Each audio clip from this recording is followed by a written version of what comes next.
Hey there, so today I want to update a story that we talked about quite some time ago, and I find it really interesting the way that this is played out. So maybe you remember this headline. IDW's Rocketeer Reborn #1 zooms into the 21st century with the first female Rocketeer.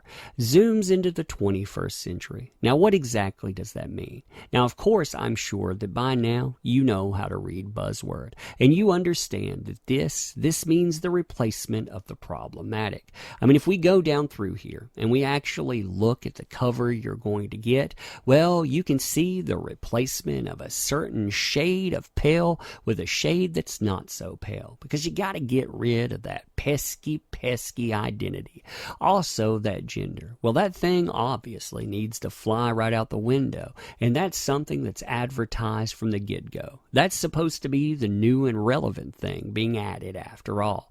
Also, when we're bringing it in, well, you notice certain things about the haircut and on that are probably going to symbolize a specific thought process that's supposed to make this new, edgy, and relevant. Yeah.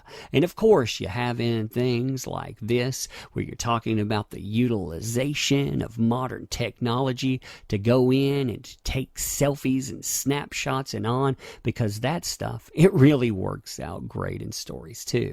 I mean, when you look at this, you can think Rocketeer, but for me, I think Rocketeer that won't sell. But then again, what do I know? I mean, when I'm looking at the Rocketeer, apparently 80 years have passed since the first person put that on.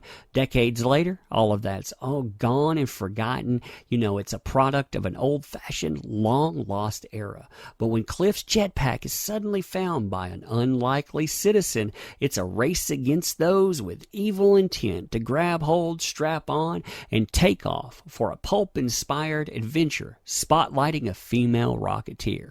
Now, when you look at that, they have to bring forward the idea that identity changed. That is one of their main selling forces. In fact, if you look up this anytime, what you see is them telling you stuff like this. This will capture the spirit of the character, so old fans and new fans alike, they can enjoy that. And when they talk about going and giving this to new fans, of course, you see what they're marketing on. They're blasting it into the 21st century. Well, but not so fast. Apparently, this kind of stuff, it didn't work out. If you're looking at headlines today, Rocketeer Reborn comic book series canceled. The 5-issue IDW series would have updated the pulp hero for the 21st century.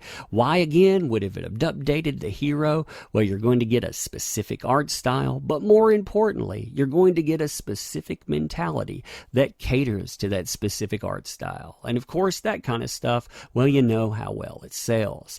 I'm imagining that that's why we're not actually seeing this stuff come up. I mean, there's a lot of stuff that's being mentioned within this. You know, you have IDW deeply appreciates the excitement and support received from Rocketeer fans upon the announcement of the Rocketeer Reborn series. Unfortunately, with heavy hearts, we had to cancel this particular series, but never fear, the Rocketeer will return from IDW.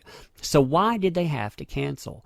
Well, more often than not, what you're talking about there is you're talking about a series that couldn't get people to buy in. IDW, they've put out series like that too. They've put out stuff pretty much that have harmed the company time and again. And when you look at where they're at right now, well, they can't afford to continue to do that. Not in the dire disarray that they're at, they're experiencing. I mean, when you look at their old cutoff, it used to be 35 to 3,800 titles if that title was something that was relatively known, but they would go deeper into that, and they would lose even more money because, hey, they would always go out. They would take a chance with licensing and on. And when they marketed things this way, well, it hasn't been returning, not for the last few years. In fact, over the last year, well, let's look at that. So within the last year, IDW has seen quite a bit of change. I mean, if you look at their roster of talent, they have let a lot of people go. And if you look at editorial and on, well, you'll notice that some big big names that they had counted on for quite some time have moved to other places. Not only that, when you look at the upper structure, the executives, yeah, those people, they've been out as well. When you look at Chris Rael, for example, the guy who went to bat for Aubrey Sitterson after all of his controversial 9/11 statements and how he lambasted G.I. Joe fans again and again, that guy, he was out the door.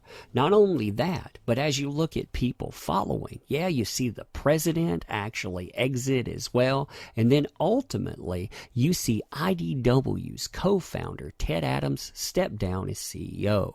Now, when you have moves like this, when you see the CEO of a company moving out, you know that company is in dire disarray. When somebody is basically replaced this way, yeah, that's not good. And then when you see the people that come in and you hear what they talk about, and as they say, hey, we're not going to focus on comics, we're going to focus on brand or intellectual property, that says that there's a huge problem. And there is indeed a huge problem. I mean, if you know a lot about IDW, we've talked a lot about this stuff, then you know that IDW is in dire straits. I mean, when you look at the money that they have on hand these days, well, we're talking about for 9 months, they're at a negative, as in minus $7,174,000 for the entire year. That means they didn't make money. They lost $7 million plus. You also look at this and you'll notice that their equity has decreased by a considerable amount, I believe by $7 million off of a $49 million valuation in October. So in 9 months, you've had that much decrease. And on top of that, this company by 2020 is looking at $20 million in debt. Just trying to cover that alone, trying to cover the interest payments, that says quite a bit about where this company is. Then you look at comic books and you think about the way that this company has treated its business lately. If you think about the way that they've tried to market or the way that they've tried to move forward within current year, and you look at some of the titles out there, well, that might explain how they continue to lose money. Of course, they blame this on market leaders. Continued industry cyclical downward pressure driven by market leaders, and I concur. To some point, yes, that is definitely relevant. It's definitely something that a Marvel and a DC and on do to the companies under them. But also within this, when you look at the decreases here, when you see the fact that you're talking about publishing revenue decreasing by almost $2.5 million, and you notice that the publishing arm here that has games also attached, and games makes money, loses $2.532 million within 9 months, that says there's a problem. Also attached to that, as I like to point out, because this should mean something to pros out there, you're talking about the direct cost of revenues decreasing by $886,000, meaning primarily you're talking about cutting printing costs and, well, you're talking about the cost of artists and writers. Also within that, when you start looking at compensation and benefits, you notice cuts there. Salaries and other benefits that have been cut throughout time, you notice big numbers there and on. Now, when you think about all of that, and you think about titles, and you think about the way that they've been trying to sell these in the last years, you wonder if they're finally starting to see that maybe some of this approach, maybe that doesn't work that well. Maybe it's not the Rocketeer that's not selling. Maybe that's not the issue. Maybe it's the approach the company's taking to approaching the Rocketeer. Perhaps some of it's art style. Perhaps some of it's the way that they approach characters. And maybe, just maybe, it's the fundamental approach wherein qualifier comes before quality, meaning that you're not talking about the story of the Rocketeer. You're not talking about moving that forward and somehow having fun with it. No, the first foot forward that you lead with, telling people that this is how you're marketing because this is what's valued. Yep, you step into the 21st century because you have the first female Rocketeer. Maybe that thing doesn't sell, and maybe that lack of interest, maybe the company, if they really looked at what they were doing, they could do this stuff, but they could do it right. Anyhow, Tell me what you think.